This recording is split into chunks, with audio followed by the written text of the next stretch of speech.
guys, welcome back to my channel. So today we're going to be doing a first impressions on the Smashbox Studio Skin 15-Hour Wear Hydrating Foundation.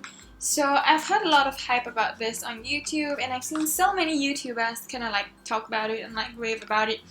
But I realized that most of the videos are like sponsored and stuff, so I thought I'd try it out for myself and see whether it's really that good. So I got mine in shade 2.1.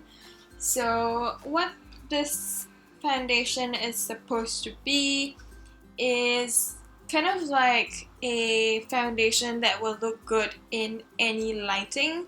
So what Smashbox says is that we created this hydrating foundation in our LA photo studio to look good in any light. We can prove it. So they have 22 shades, and our blendable oil-free formula has a natural finish with medium to full coverage that looks amazing for 15 hours. So throughout the day, lighting changes, but your makeup won't. So yeah, they claim about a medium to full buildable coverage, and sweat and humidity resistant, color true, exercise resistant, and transfer proof. So I can't say anything about sweat and humidity resistant because it's actually pretty cold here in Australia today. So I'll just be testing out whether it really looks good in every lighting. So I'm actually thinking of going out and kind of going around into different shops and stuff where they have different lighting and taking photos of myself for you guys and seeing whether this foundation really looks good in every lighting. So I don't think this foundation has an SPF. If it's supposed to be like for special events and to look good in all different lightings, then I don't think it should have an SPF anyway. So yeah, I think that's all the information that I have to tell you, and let's just jump right into putting this on our face. So I'm gonna prime half of my face.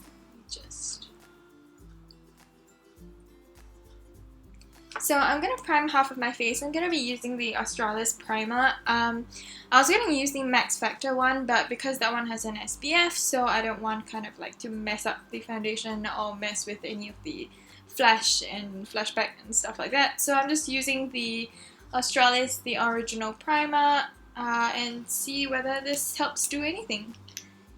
So I'm going to be putting this on the right side of my face, so this half. And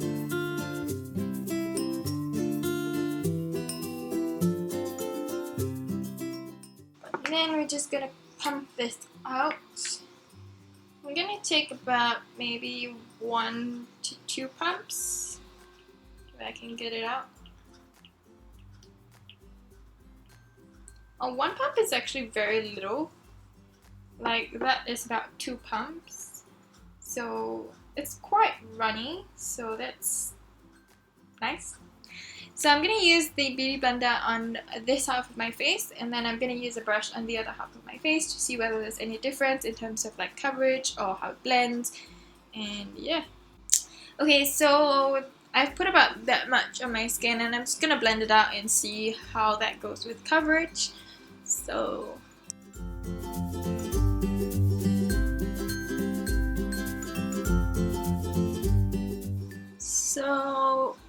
far blending this in, it has, I would say, light coverage for the amount that I put on. You still can see a lot of my scars and quite a bit of redness. So yeah, I think we'll just put on a little bit more and see how this builds.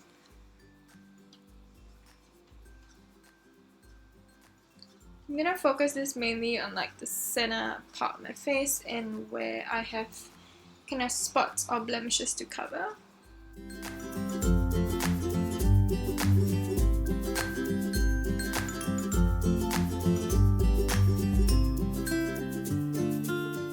Okay, so we've blended that in. I'd say this is about a medium. It's still not covering up the spots that I have here. I don't know if you can see that, but yeah. But pretty much the redness around the nose and the forehead I think that's pretty much covered. It's just the spots, I think, because it's kind of discolored, so it's slightly more difficult to cover, but yeah, I think that looks pretty good. It looks very even and very natural looking. Like, it looks like skin, like it's not too dewy or it's not too matte. There's still a very kind of skin-like finish to it, even after I put like a layer on that. So yeah, I'm gonna do the other side now. I'm gonna take a little bit more on my hand.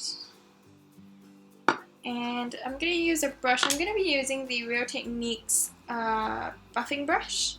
So again, we're just gonna dot that on the skin.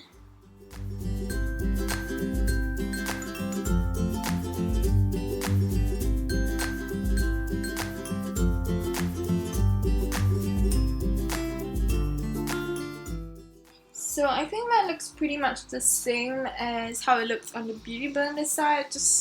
I feel like it's just a little bit more matte just because the Beauty Blender has water in it, so it kind of tends to make the side look a little bit more dewy. So, but coverage wise and blending wise, I think they're fairly similar. It blends out very nicely. It blends out very easily as well. You don't have to kind of put in a lot of effort to brush away any streakiness or anything like that, so that's nice. Again, on this side, it's not kind of covering up the discoloration on the skin.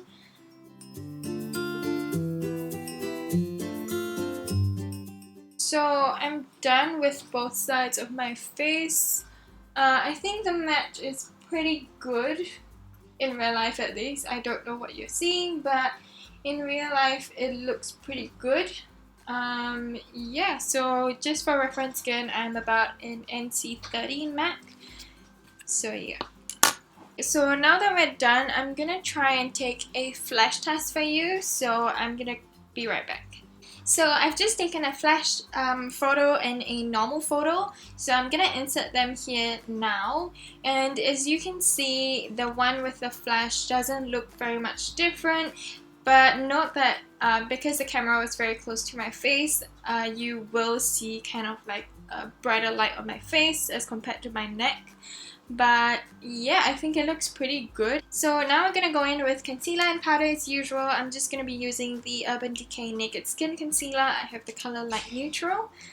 And we're just going to see how that blends with the foundation.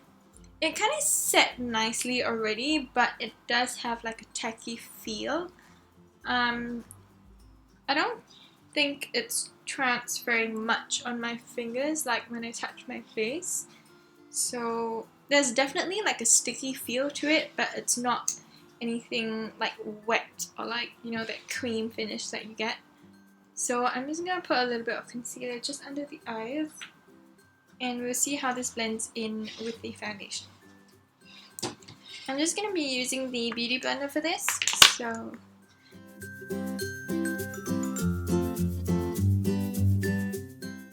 it's blending in really, really nicely.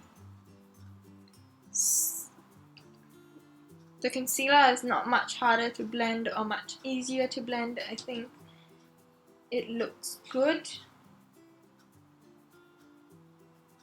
And yeah. So it does blend well with concealers that you put on your skin. And then now we're just gonna powder a little bit. I'm gonna be using the Laura Mercier translucent powder. I'm just using the Real Techniques contour brush.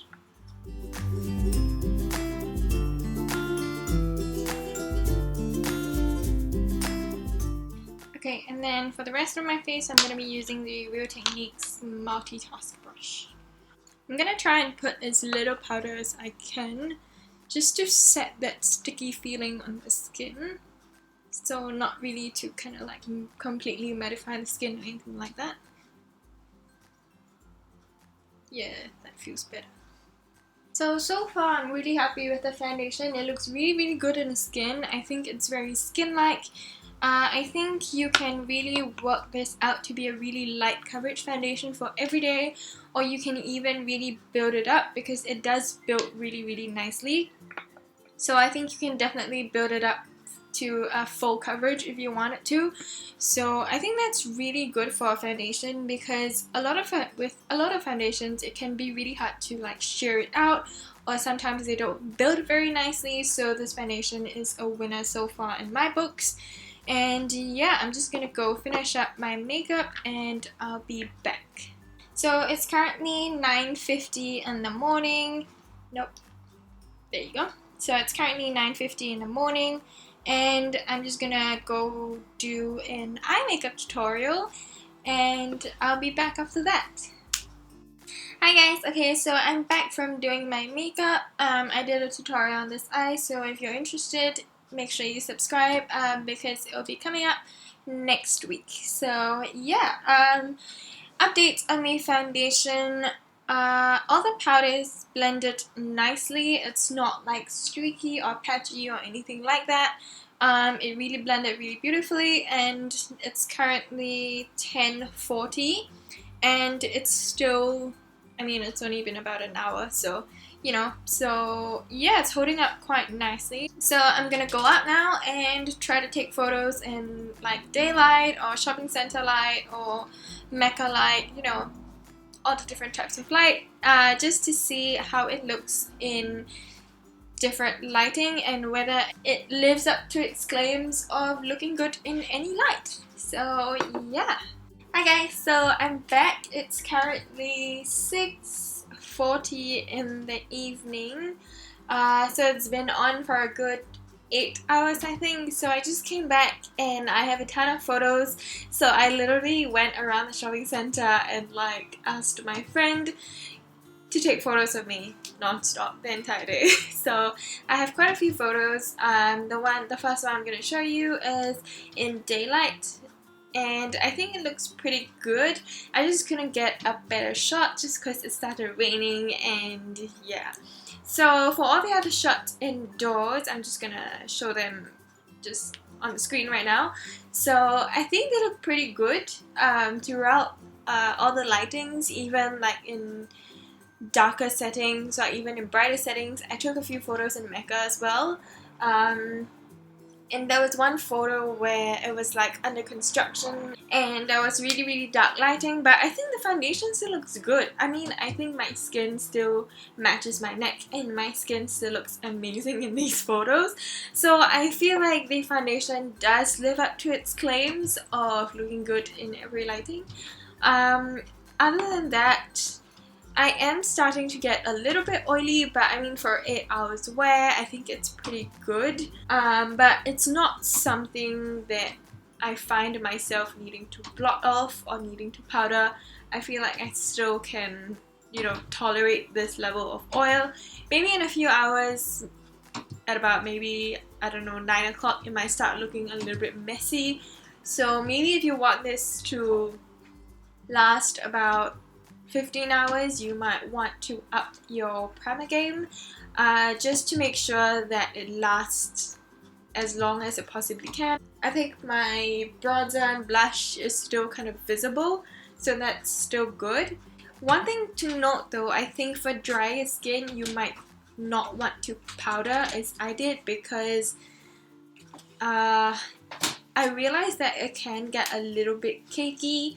Like if you powder too much, within like the first 4 hours or so, I noticed a little bit of cakiness, but nothing that my oil didn't solve. So yeah, so for those of you with dry skin, you might not want to powder. It does have a very nice kind of satin skin-like finish, so I don't think you would need to powder anyway. But yeah, I think that's the end of my first impressions. If you like this video, then make sure to give it a thumbs up and subscribe to see this eye makeup look next week. Or if you want to see something, just let me know in the comments down below and I'll try to work on it. And I'll see you in my next one. Bye!